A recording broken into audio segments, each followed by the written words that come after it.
Tell me a little bit about yourself. What do you do for a living?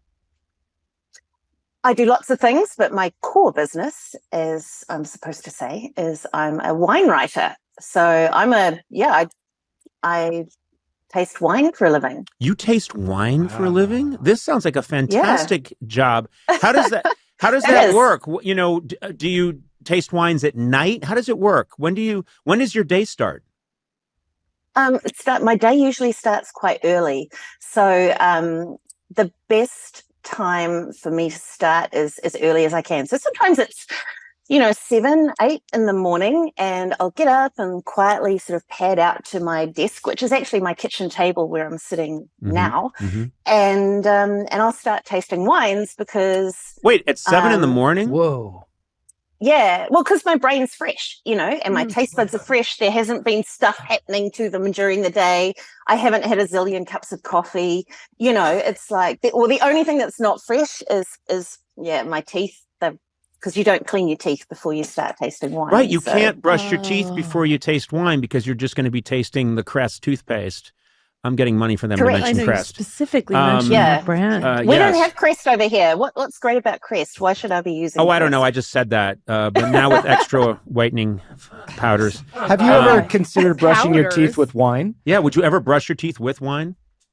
Well, yes, you can brush your teeth with wine, but the outcome won't be that great. So No. particularly if it's red wine, after a day of tasting red wine, your teeth can go this really attractive bluey, purple, grey, and it sticks, and When- everyone wants you to smile, and it's Yvonne, ugly. Yeah. You say that you get up at 7 in the morning and you start drinking, and you drink throughout the day.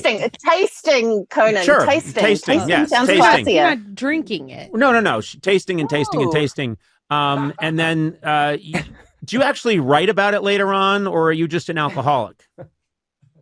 I write about it later on. So the thing is, I've got special equipment. My most treasured possession is my spit bucket, Oh. which I carry with me everywhere. It's got its own handle. See, That's right? nice. So you I walk can take it around town. carrying I a can, bucket. That's Mm. nice. Regurgitated wine. Yeah. How So lovely. you yeah, you don't want to look inside it. It's not pretty. But the thing is, you look at the wine, you sniff the wine, you swish it around in your mouth, you think, okay, what am I smelling? What am I tasting? And you're writing notes the whole time, Mhm. and then you spit it out, So right? you And then actually you think, you must get some alcohol though. Some alcohol must get passed through various capillaries in your mouth, right? yes, yeah, a little Huh. bit for sure. Right. Do you ever get a Absolutely. little? I mean, after a long day of just even wine tasting, do you ever get a little tipsy or? Yes. Yeah. I mean, Oh. you can't help but, or not tipsy, but it's like it's exhausting after a big day. Like if you're judging at a competition and it's, over 100 wines a day, Oh. by the end of it, for start, you do not want to drive. You don't want to operate any heavy machinery or Mhm. anything involving a lot of technology. And you probably just want a cup of tea and a beer, Mm. at the Yeah. end of it. And then some more wine. but- yeah. This is fascinating to me because I just, I've always thought that even the guy who tastes ice cream at the ice cream factory, at the end of the day, he must have some days where he's like, oh my God, if I have to have another taste of ice cream, I'll go crazy. Can you enjoy a glass of wine when you go out to a restaurant, or is that the last thing you want when it's your job? Well, if it's like I said before, if it's been a really big day of tasting, if I've tasted a lot of wine, then yeah, I want a Negroni or or something, or a nice cleansing ale or Yeah. whatever, or Or something just like some non-alcoholic. pills or something, Pills, something that gives you a definitely. high, but it's like a clean high. Yeah. Mm. Clean high. Yeah, a clean high that can't be smelled on your breath, Yeah. Um, That's but, I guess- fascinating. Yeah, well, I guess sometimes, if you go out to a restaurant, everyone goes, they hand you the wine list. They go, oh, you choose. You choose Right. what we all drink. Come Right. on. And it's like sometimes I don't want to do that. And other times you'll have friends that go, oh, let's go out for a girls' night. Let's go have wines. And I'm like, yeah. It's your profession. Maybe And there's not. no way that you can just chill and enjoy a glass of wine because all your friends are going to like the wine, but you're going to be thinking, little bit too many citrus notes for a cab, right? I'm Yes. tasting cinnamon when I feel I should be tasting basalt. Right. Yeah, possibly Yeah. not salt, Right. although maybe a I little said bit of basalt. salt. I meant the rock. Basalt. Oh, yes. Yeah, like a mineral. Oh, we say, yeah, basalt or granite or graphite characters. Yeah. You're good. You're good at this. Oh, I just say things. I don't think that I actually have a good palate. How would we know if I have a good we're palate? actually prepared to test this. good. Where you said that maybe we could give him some food, he could describe it, and you could tell if he really has a knack for this or not. Yeah, do I have a palate or not? Do you think you could tell? Yeah. Yeah, because right. everyone does. Everyone has a palate, but some people can actually verbalize what they're smelling and tasting better than others. Right. Everyone can taste. It just takes practice. So I don't know. What have we got to throw in front of you? Have we got like a biscuit or a cracker or some Team Coco snack or cabinet? And from the fruity side of things, we've got Welch's fruit snacks, if that's for your fruitier wines. For your more autumnal, we've got Bear Baked Crunchy Fuji and Red's apple chips. Okay. And then finally, if we want to go something just a little bit more baseline, we've got Barnum's animal crackers. Conan, Okay. what do you guys think is best? Well, I'm going to defer to the expert, Yvonne. Yvonne, what do you think I should be tasting? Oh my goodness. So hold the options up again for me to have a look at. Okay. Animal crackers, apple chips, fruit snacks. I think apple chips. Let's go the apple chips. Okay. All right. I'm looking forward to this. Which one do you want? I don't understand why, if I know what it is ahead of time, isn't that cheating? I'm just going to say it tastes like apple. No. And it's got a kind of a chippy. No. I want you to tell me what kind of apple, and because you have different apple varieties, right? Yeah, but what I does don't it know. Smell like? I don't know about apple varieties. I don't get out much. Okay, is it? Do you think it smells like a red apple or a green apple? All right, right now I'm smelling. I'm getting red apple. I think it's a red apple. It's also on the package. Yeah, it says Fuji and Reds. Well, I didn't see that. I and actually there's didn't see a that. red apple. And you're really good at You're doing guessing, a blind, too. yeah, No, but I you're didn't doing see a that. blind I honestly guessing. didn't see that. But I feel like you could make it up. All right, well, deconstruct away. I'm trying to do something, you're legitimate here. taking this here. I didn't know that. All right, so I'm looking just at you. I'm not looking at the package, but I did sense it was a red apple. Should I taste it? Yes, taste it. And think about, does it taste really sweet, or is it dry, or is it creamy, or does it have a crunchy texture, or does it have a rubbery It has a texture? tang. It has a kind of a tang, a sharpness to it. Okay. Would you say it's refreshing or soothing? I would say it's not refreshing. Okay. It's because I know my brain is saying, oh, it's an apple, but then it's all dry and crunchy. So my brain is saying, red alert, red alert. This is a dried up old apple that you found that's from the Civil War or something. And then that's what you write. That's what you write down. I would say and this that's your note. This is an upsetting wine. Makes me think of a desiccated old fruit. I think this is a terrible way to test my ability to check out wine. I think that Matt gave no thought to this. He just went to the snack cabinet, grabbed some shit. I did pick out the three things that I wanted to eat at that moment. I know. Now we're snacking. It's So here's the thing. it's Think quite about this is what I citrusy. think about It's quite sometimes. citrusy. Yeah.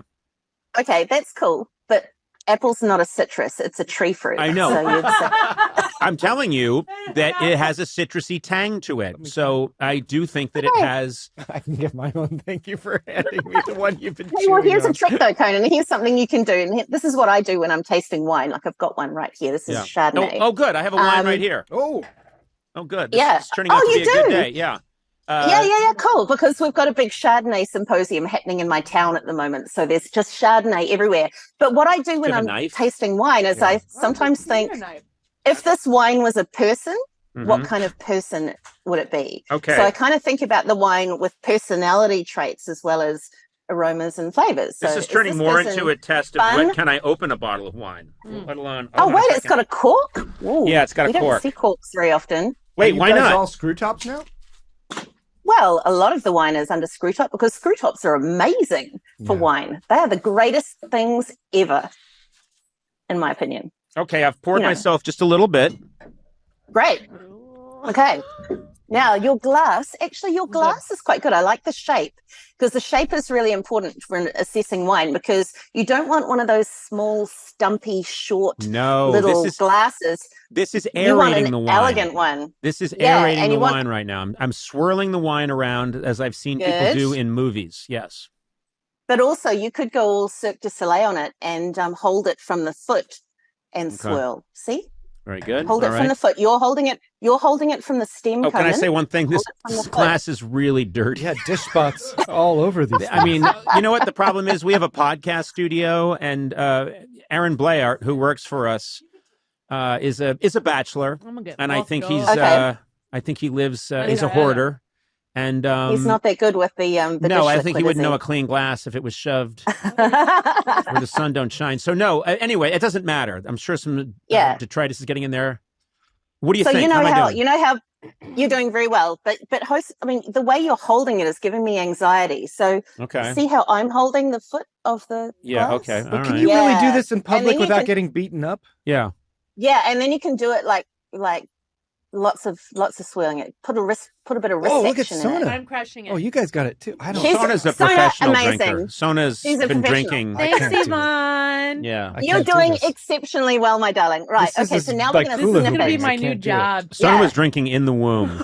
Oh, come on. No, you were. I had a nice wine glass in the womb. Okay, so I've swirled this about as much as I can swirl it. Yeah, you swirled it loads. So enough of the swirling. Now we're going to sniff it, and we're not going to do any of this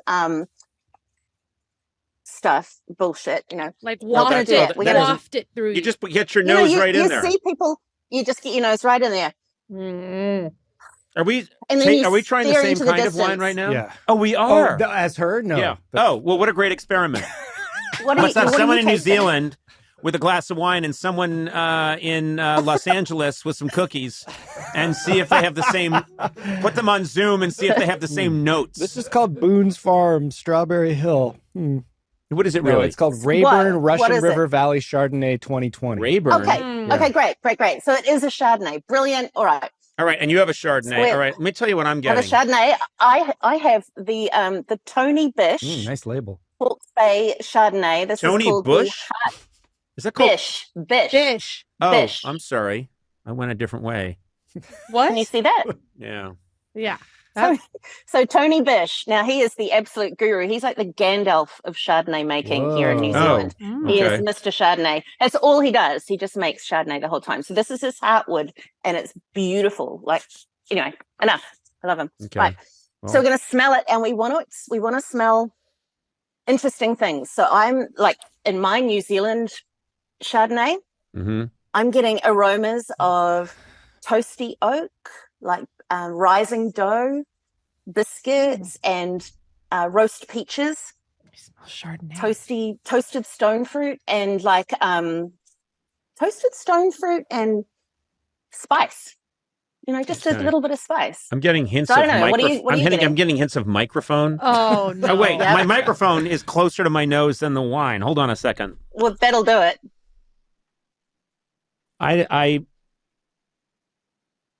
I'm getting essence.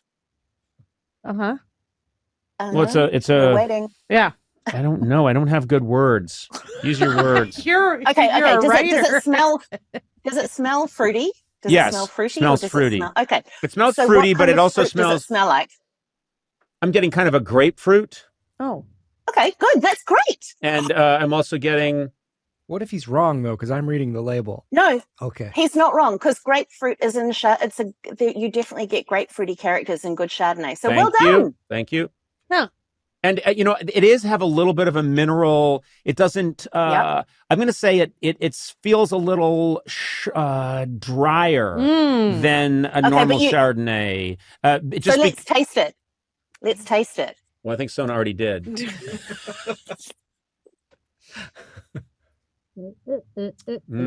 I swallowed it. Is it okay to swallow?